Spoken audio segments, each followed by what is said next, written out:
Hi guys, कैसे हैं आप लोग। होपफुली सब ठीक होंगे। आज की इस वीडियो में हम लोग बात करने वाले हैं एक ऐसी शर्मनाक घटना के बारे में जिसे सुनकर इतना ज्यादा गुस्सा आता है और गालियां देने का मन करता है उन लोगों को जो ऐसी हरकतें करते हैं। हम बात करने वाले हैं एंजल चकमा के बारे में, एक 24 साल का युवा जो त्रिपुरा से देहरादून उत्तराखंड आता है अपनी एमबीए की पढ़ाई करने के लिए। और उसके साथ जो ऐसी घटना होती है जिसे सुनकर आपको भी गुस्सा आने लगेगा कि उसके साथ आखिरकार ऐसा हुआ क्यों। तो हुआ कुछ यूं कि एंजल चकमा और उसके भाई त्रिपुरा से देहरादून आते हैं एमबीए की पढ़ाई करने के लिए। और एक दिन वो मार्केट में जाते हैं ग्रोसरी वगैरह खरीदने के लिए। तभी वहां पर कुछ लोगों का ग्रुप उन्हें छेड़ने लगता है और तरह तरह के कमेंट पास करने लगता है। और वो उन्हें चिंकी, मोमोज, चाइनीज, नेपाली कहने लगते हैं।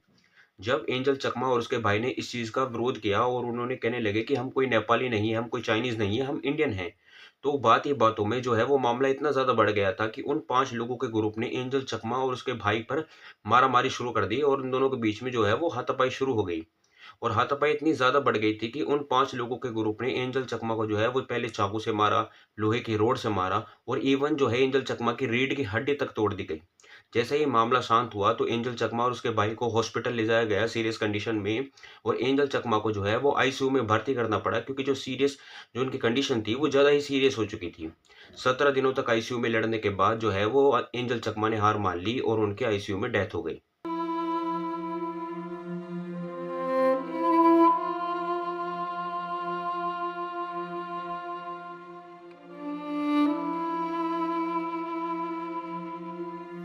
इंडिया में जब हम ऐसे लोगों को देखते हैं जो पाकिस्तान के गुणगान करता है या फिर हिंदुस्तान मुर्दाबाद के नारे लगाता है तो हमें कितना गुस्सा आता है।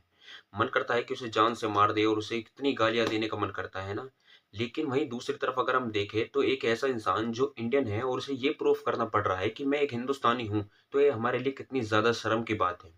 और मैं आपको एक बात बताता हूँ, और मैं जो ये बात आपको बता रहा हूँ वो कोई मैं हवा में नहीं कह रहा, ये एक रियलिटी है, हकीकत है ये बात। नॉर्थ ईस्ट के जितने भी लोग हैं वो एज कंपैरिजन बाकी के स्टेट के जो लोग हैं उनसे ज़्यादा ईमानदार देखने को मिलेंगे अपने देश के लिए, उनसे ज़्यादा जो है वो देशभक्त देखने को मिलेंगे बाकी के स्टेट के लोगों से। आप कहीं भी चले जाओ बाकी के स्टेट में, नॉर्थ ईस्ट को हटाकर किसी भी स्टेट में चले जाओ, आपको कुछ लोग या फिर थोड़ी मात्रा में लोग या फिर ज़्यादा संख्या में लोग आपको ऐसे मिल जाएंगे जो या तो पाकिस्तान का गुणगान करेंगे या फिर अपने ही देश के खिलाफ बोलने के लिए तैयार रहेंगे। लेकिन नॉर्थ ईस्ट में आपको ऐसा नहीं मिलेगा, वहां पर आपको जो है ज़्यादा ईमानदार और ज़्यादा देशभक्त लोग मिलेंगे। वो लोग हमसे ज़्यादा ईमानदार हैं, हमसे ज़्यादा वो है वो देशभक्त हैं। और हैरानी की बात तो ये है कि एंजल चकमा के जो पिताजी हैं वो इंडियन आर्मी के बीएसएफ में जवान हैं और उनके बेटे के साथ ऐसा कुछ हुआ तो ये हमारे लिए कितनी ज़्यादा शर्म की और दुख की बात है। जो इंडिया में ये रेसिज्म हो रहा है वो आज से नहीं हो रहा, वो बहुत पहले से ही चला आ रहा है और आने वाले समय में ये और ज़्यादा बढ़ता रहेगा। क्योंकि जो ये रेसिज्म का जो एक कीड़ा होता है वो हमारी बिल्कुल जो है नसों में, हमारे खून में घुल चुका है। इसके बगैर हम यूँ लगा लो कि कोई जिंदा रह ही नहीं सकता। चाह रहा था कि आपकी जो आंखें इतनी छोटी छोटी हैं, इससे आपको ये पूरी दीवार दिखाई देती भी है कि नहीं, है ना? गुस्ताख है। गुस्ताख नहीं, गुस्ताख। कुछ शर्म करो यार, एक चीनी तुम लोगों से ज्यादा अच्छी जुबान बोल रहा है। सर मैं हिंदुस्तानी हूँ।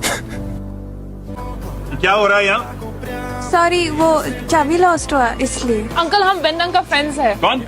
जो रहता है इधर पे। हर बार कोई नया बंदा दिखाई पड़ता है। वैसे भी तुम सबकी शक्लें एक ही सी होती हैं।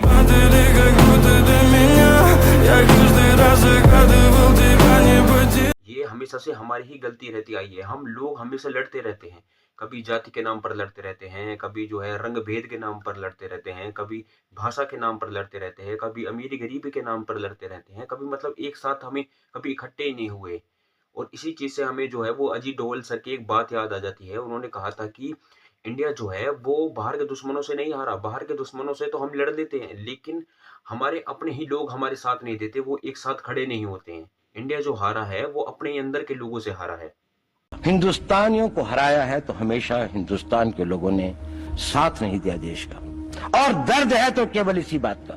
भारत के इतिहास में अगर दर्द केवल इस बात का नहीं है कि विदेशियों ने हमारे साथ क्या किया, उनका तो हम मुकाबला कर लेते।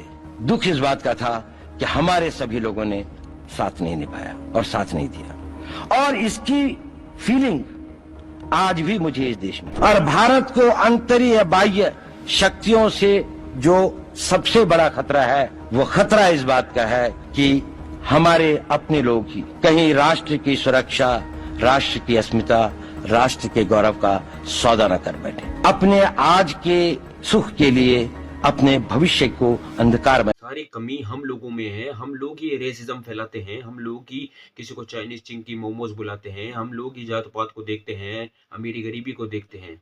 और जिन नॉर्थ ईस्ट के लोगों को आज हम मोमोज, चाइनीज, नेपाली, चिंकी वगैरह बुलाते हैं, जो भी हम लोग उनसे कहते हैं, अगर कभी भी फ्यूचर में ऐसी कुछ घटना होती है कि हमारे देश में कभी कोई युद्ध हो जाता है, कोई भी ऐसी जो परिस्थिति उत्पन्न हो जाती है, तो सबसे आगे जो है वो यही लोग, नॉर्थ ईस्ट के लोग हमें खड़े हुए मिलेंगे। ऐसे 2 कौड़ी के लोग नहीं जो इन हरकतों को कर रहे हैं।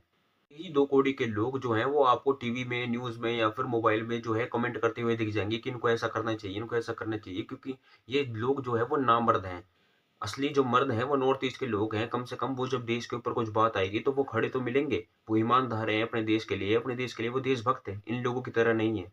और मैं इस वीडियो के माध्यम से गवर्नमेंट से यही कहना चाहूँगा कि अगर वो नॉर्थ ईस्ट के जो हिस्सा है, उन्हें वो अपने ही कंट्री को मानते हैं, अपनी कंट्री का हिस्सा मानते हैं, तो उनके लिए एक कानून लाना चाहिए कि अगर कैसा भी अगर ऐसी कोई जो परिस्थिति आ जाए जिनमें इन लोगों को ऐसा भेदभाव किया जाए, इन लोगों के साथ में ऐसी जो छेड़छाड़ी किया जाए, तो इस चीज़ के खिलाफ कोई ना कोई एक सख्त कानून आना चाहिए कि उन लोगों को कड़ी से कड़ी सज़ा दी जाए, जो ऐसी हरकतें करते हैं। और एंजल चकमा को भी न्याय मिलना चाहिए, उन लोगों को कड़ी से कड़ी सज़ा मिलनी चाहिए ताकि एंजल चकमा को न्याय मिल सके। और आने वाले समय में भी अगर ऐसा कुछ होता है, ऐसे कुछ जो है वो हमें केस देखने को मिलता है, तो उन लोगों को न्याय मिल सके और वो लोग जो ऐसी हरकतें करते हैं, उनके अंदर एक डर बैठ सके। Hello hello, good morning sir. हाँ, गुड मॉर्निंग। चकमा जी कैसे हैं तरुण जी? हाँ, ठीक है। बहुत हमारा एक्चुअली में बहुत ही दुखद घटना हुआ। हम बहुत दुखी हैं इससे, और इस पर हमने बहुत सख्त कार्रवाई के लिए कहा है यहाँ पर, है ना। और 4-5 लोग जो भी इसमें थे बदमाश, 5 गिरफ्तार कर लिए गए हैं, जो भी इस घटना में जिन्होंने भी अपराध में किया है।